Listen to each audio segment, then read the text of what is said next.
Life में बुरा वक्त तो सबके साथ ही आता है। आई थिंक फेलियर्स को आप अवॉइड नहीं कर सकते।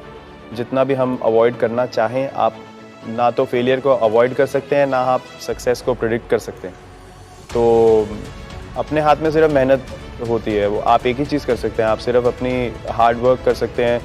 आप कोई भी डिसिप्लिन हो, आपके घर में कोई इशू हो, या आपके वर्क प्लेस में कोई इशू हो, या स्पोर्ट्स में हो, या पढ़ाई में हो, सिर्फ मेहनत एक ही तरीका है, मेहनत करना। तो मैं इसमें बिलीव करता हूँ कि अगर आपका एटीट्यूड ठीक है तो आप किसी भी सिचुएशन को टैकल कर सकते हैं। तो वो मेरे लिए एक चीज़ बहुत मैटर करती है।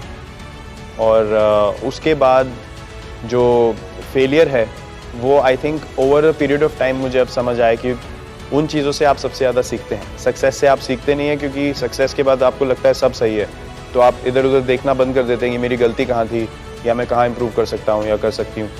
तो आई थिंक फेलियर से हर कोई ग्राउंडेड होके दोबारा हर चीज़ को सामने रख के फिर स्टार्ट करता है, which is a constant process. You have to fail, you have to work on yourself, you have to get back up. There is no other way out. You can't succeed and say अभी आज मैंने performance कर दी, मैं इतने साल खेल लिया, अभी कल से मैं नहीं खेलूँगा। ऐसा नहीं होता। या तो आपको छोड़ना पड़ेगा, अगर आपको रुकना है, खेलना है, काम करना है, पढ़ाई करना है, जो भी है, you have to keep doing this. उसके अलावा कोई ऑप्शन नहीं है। और कमिटमेंट भी दूसरी, अगर आप कोई चीज़ कर रहे हैं तो उसको पूरी कमिटमेंट से करिए, वरना उसको करने का कोई फ़ायदा नहीं है। वो फिर आप सिर्फ अपनी सेटिस्फैक्शन के लिए एक समय तक करते हैं।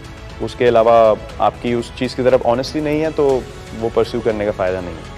नहीं, क्योंकि आप अगर कोई चीज़ पैशन से करते हैं तो मुझे नहीं लगता कोई भी चीज़ उसको रोकने में आपको प्रॉब्लम देगी या आपको वो करने से रोकेगी।